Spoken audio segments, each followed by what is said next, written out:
दिन भर की खबरों का ठिकाना, शेरो शायरी, किताबें और न जाने क्या क्या। यह है द लल्लन टॉप नामक कथित न्यूज़ पोर्टल का बायो। वही न्यूज़ पोर्टल जहां खबरों के नाम पर हिटलर के लिंग की पैमाइश बताई जाती थी और पत्रकारिता के नाम पर टॉयलेट के कमोड में कैमरा घुसेड़ दिया जाता था। हालांकि पोर्टल के editor in chief Saurabh Dwivedi आज भी हेडलाइन को सनसनीखेज बनाकर फेक न्यूज़ फैलाने की क्षमता रखते हैं।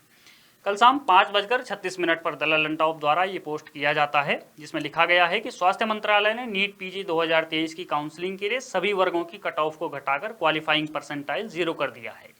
इस फैसले के बाद आरोप लग रहे हैं कि मनसुख मांडविया की बेटी को एडमिशन दिलाने के लिए नियमों में बदलाव हुए हैं।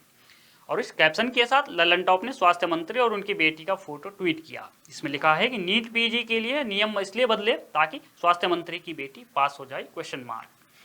चालाकी देखिए, सिर्फ क्वेश्चन मार्क लगाकर कैसे हेडलाइन को वैलिड बना दिया गया है। अब पहली बार में ही इस पोस्ट को देखकर हर किसी को यही लगेगा कि स्वास्थ्य मंत्री मनसुख मांडविया ने बेटी के एडमिशन के लिए कुछ गड़बड़ की है। इसलिए इस पोस्ट को सही मानकर लगभग 4000 से अधिक लोग अब तक शेयर कर चुके हैं। हालांकि इस खबर को पूरा पढ़ने पर मालूम चलता है कि ऐसा कुछ है ही नहीं, ये खबर तो झूठी है। पर सवाल ये है कि पूरी खबर पढ़ने वाले आखिर कितने लोग हैं। एक सर्वे के मुताबिक 10 में से 8 लोग किसी खबर की सिर्फ हेडलाइन पढ़कर निकल जाते हैं।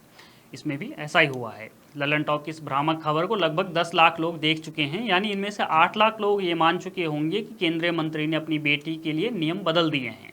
जबकि केंद्रीय मंत्री कई बार बता चुके हैं कि उनकी बेटी ने नीट का तो पेपर ही नहीं दिया है। पहली बात तो है कि मेरी बेटी ने नीट में रजिस्ट्रेशन ही नहीं किया है। लेकिन ये सोशल मीडिया का दौर है जहां सच से तेज फेक न्यूज़ फैलती है, और ये बात लल्लन टॉप के editor in chief Saurabh Dwivedi भली भांति जानते हैं। इसलिए वो समय समय पर अपनी बातों के बीच में चुपके से फेक न्यूज़ फैला देते हैं। मनमोहन सिंह ने कहा था, मेरा मानना है कि हमारी सामूहिक प्राथमिकताएं स्पष्ट हैं। कृषि, सिंचाई, जल संसाधन, स्वास्थ्य, शिक्षा, ग्रामीण बुनियादी ढांचे में महत्वपूर्ण निवेश और सामान्य बुनियादी ढांचे के लिए आवश्यक सार्वजनिक निवेश की जरूरत है। इन सभी का संसाधनों पर पहला हक है। केंद्र के पास बहुत सारी जिम्मेदारियां हैं और ओवरऑल संसाधनों की उपलब्धता में सबकी जरूरतों का समावेश करना होगा। आपने सुना, इस भाषण में कहीं नहीं कहा गया कि देश के संसाधनों पर पहला हक किसी एक समुदाय का है। Particularly, the Muslim minority are empowered to share equitably in the fruits of development.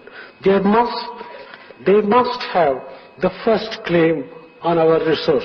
एक और बात पर गौर करिए, इस खबर के अंदर लल्लन टॉप ने तथ्यों को सरकार का पक्ष बताकर पेश किया है, जबकि यहाँ पर हेडिंग होनी चाहिए थी कि सच्चाई ये है। लेकिन अक्सर लोगों के मन में स्थापित हो चुका है कि कोई भी विवाद है तो उसमें सरकार अपना पक्ष बताकर मामले को रफा दफा कर देती है। लोगों की इसी सोच का फायदा उठाते हैं लल्लन टॉप जैसे कथित न्यूज़ पोर्टल।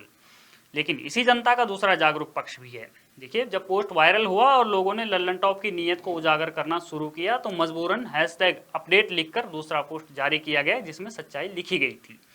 ऐसी कई सच्चाइयां आज के दौर में नैरेटिव की लड़ाई में बदल कर रह जाती हैं। बस ज़रूरत है तो इन लड़ाइयों में शामिल द लल्लन टॉप जैसे खबरियों को पहचानने की। बने रहिए हमारे साथ, देखते रहिए द पैम्फलेट।